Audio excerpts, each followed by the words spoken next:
The reason why I read books is to improve on my memory and my comprehensive skills. The reason why I read books is to improve on my vocabulary and my cognitive skills.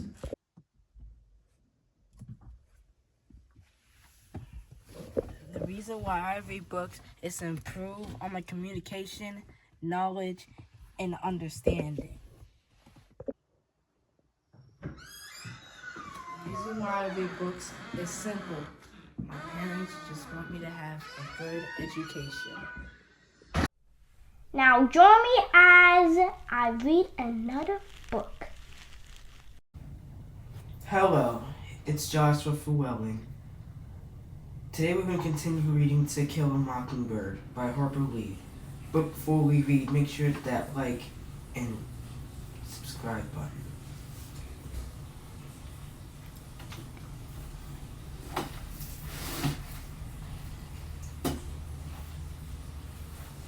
Jesus Christ, never went around grumbling and complaining. You know, it did her good to hear it.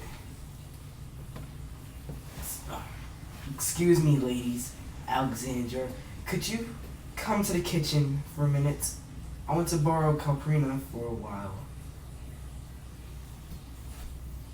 Tom's dead. They shot him. He was running. It was during our exercise period. They said he just broke into a blind, raving charge at the fence. We had such a good chance. It's not what I thought, but couldn't. Be sure say that we had more than a good chance. I guess Tom was tired of white men's chances and preferred to take his own. Cal, I want you to come out with me and help me tell Helen. Yes, sir. Mary Combe was interested by the news of Tom's death for perhaps 2 days.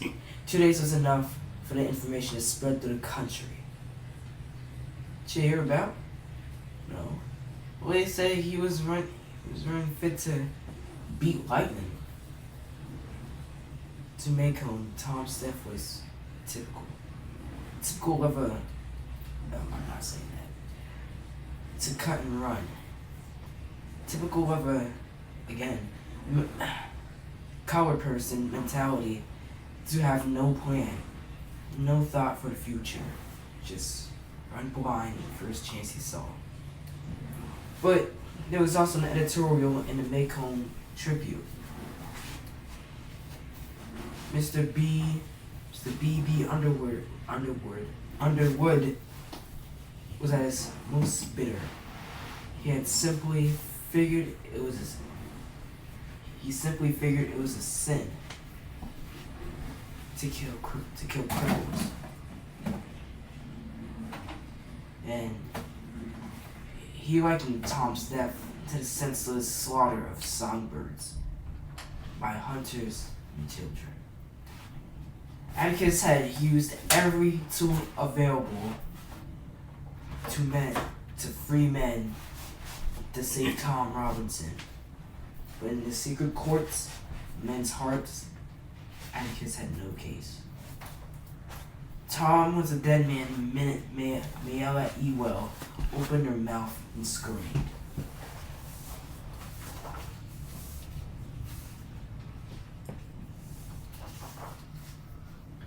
Things did settle down, after a fashion, as Atticus said they would. Mr. Bob Ewell acquired and lost a job in a matter of days, and probably made himself unique in the annals of the 1930s. He's the only man I ever heard of who was fired from the WPA for laziness. He accused Atticus of getting this job and resumed his regular weekly appearances at the welfare office for his check. Mr. Ewell was soon as forgotten as Tom Robinson. Tom Robinson was as forgotten as Boo Radley.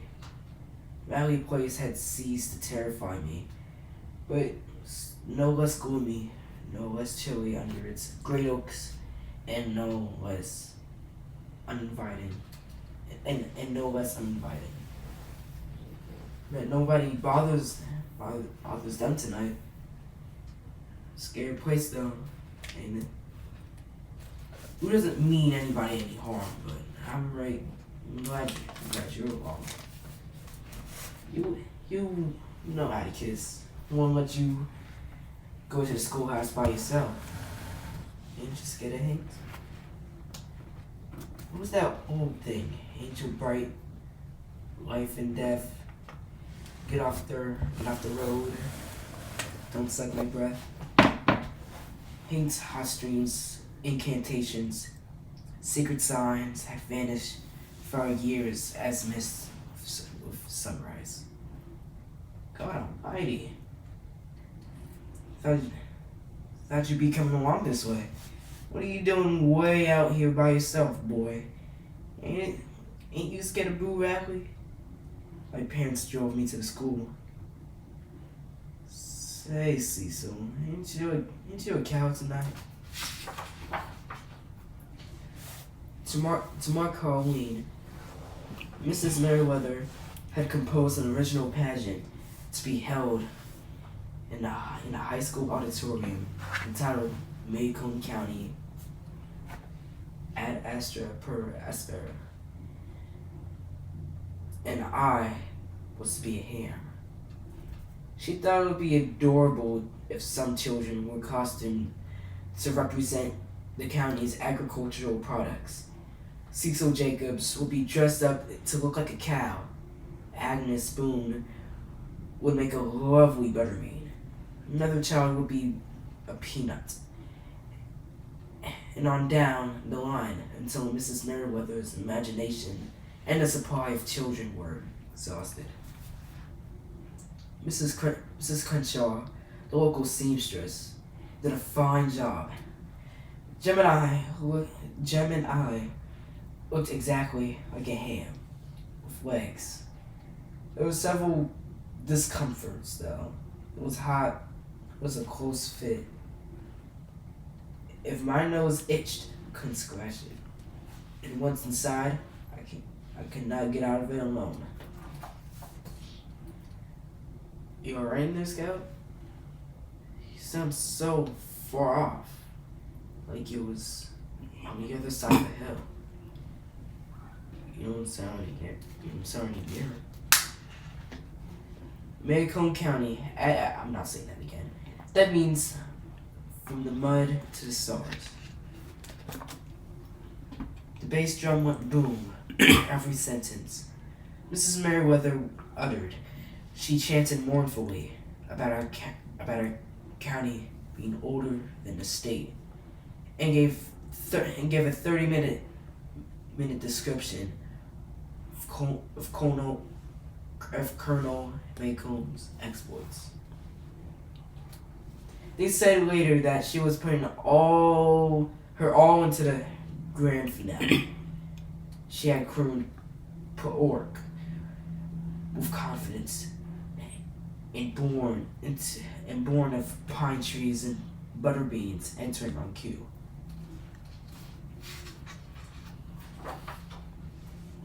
Mrs. Merriweather seemed to have a hit. Everybody was cheering so. But she caught me backstage and told me that I ruined her pageant. Jem consented to wait backstage with me until the audience left. You want to take it off, Scout? I'll keep it on. I can hide my mortification under it. There aren't many folks left. Let's go. Scout? What? Nothing. Felt his fingers press the top of my costume too hard, it seemed. Jem, you don't have to... Hush a minute. Scout. He was pinching me. What you thinking about? Thought I heard something. Stop a minute. Hear anything? Jim, are you trying to scare me? You know I'm too. Be quiet.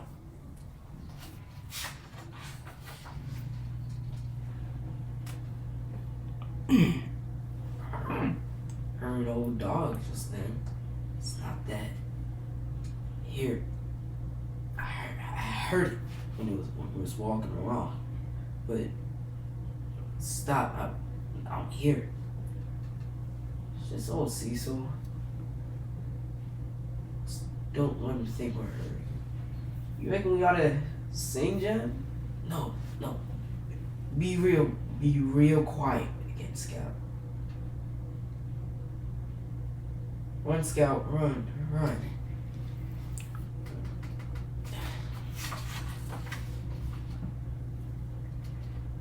One mind works very slowly at times. I stood there dumbly. Call Dr. Reynolds. Where's Scout? Is Jim dead? From far from it. He's got a bump on the head like yours and a broken arm. Somebody tried to wring his arm off. Now look at me. He's not dead? No. He as good as nil. Boys his age bounce. Oh, Mr. Finch. I'll tell you what I found. Found those girl's dress. It's out there in my car. Is your dress, Scout? Yes, sir. It's a pink one of Smiley. Found some fun-looking pieces of muddy-colored cloth. That's my costume. Mr. Tate. And, what is it? Bob Ewell's lying on the ground under that tree down yonder with a kitchen knife stuck up under his ribs. He's dead, Mr. Finch. You sure? He's dead, alright. It's a good day. He won't hurt these children again. Mean that. Scout, see if you can tell us what happened while it's still fresh in your mind. You think you can? Started home. Jeb said, hush a minute. I thought he was thinking. He always wants to hush so he can think. Then he said he heard something. We thought it was Cecil. He scared us once tonight. We thought it was him again. I was shut up with my costume. I could hear it myself. Then footsteps, I mean. They walked when we walked, stopped when we stopped. Hold down a skunk with enough wicker and make him brave enough to kill children. Can't conceive a man who, Mr. Finch, there's just some kind of men you have to shoot before you can say hi to them. I thought he got it all out of him the day he threatened me. If he hadn't, I thought he'd come after me. You think he'd met you in the face, met you to your face in daylight? Jim hollered, and you better get on, Scout. You heard him. You heard him behind you. Yes, sir. And then Jim yells to run.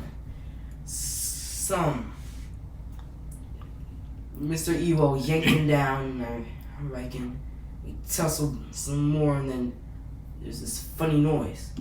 Jim hollered, and I didn't hear him say, I didn't hear it anymore. Next thing, Mr. Ewell was trying to squeeze me to death, I reckon.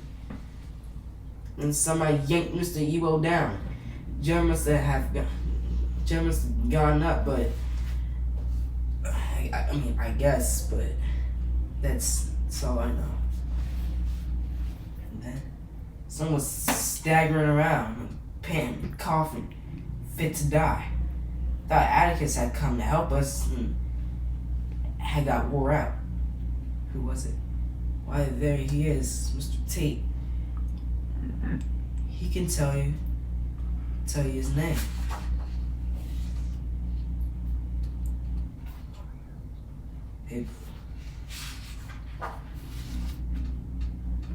Mr. Arthur? Jean Louis, this is Mr. Arthur Radley. I believe he already knows you. Alright, everybody. Out now. Provided you're fully satisfied, Gems alive, Scout. Let's go out into the front porch. There are plenty of chairs out there and it's still warm enough. Come on, Mr. Arthur. You don't know the house real well. Just take it to the porch, sir. Should you have a seat, Mr. Arthur? Oh, heck. I guess the thing to do, good lord.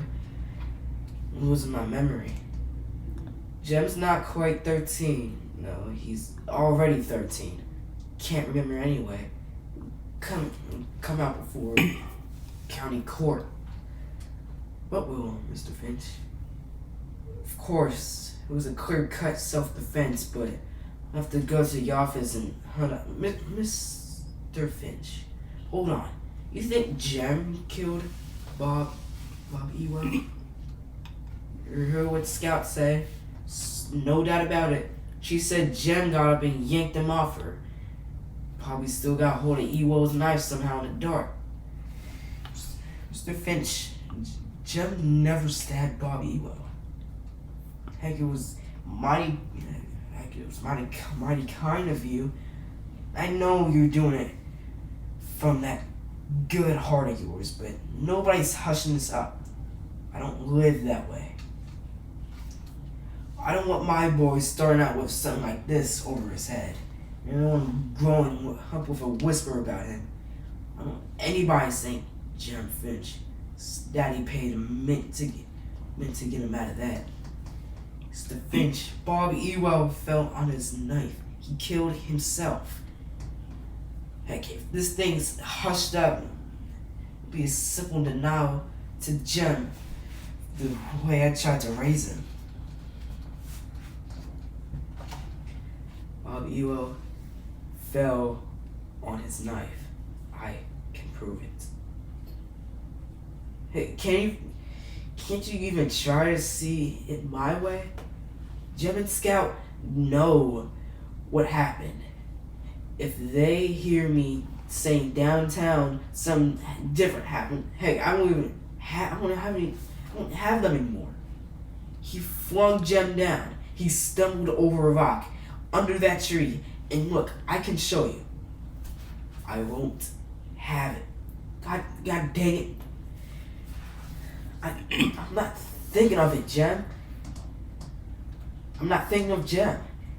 Mr. Finch, I hate to fight you when you're like this. You've been under a strain tonight. No man should ever have to go through. But for once, you haven't been able to put two and two together. And we have got to settle this tonight because tomorrow it will be too late. And even your decision, Mr. Finch, it's all mine. For once, if you don't see it my way, there's not much you can do about it. I never heard till that it's against the law for a citizen to do his utmost to prevent a crime from being committed. Maybe you'll say it's my duty to tell the town all about it and not hush up. But you know what? You know what happened?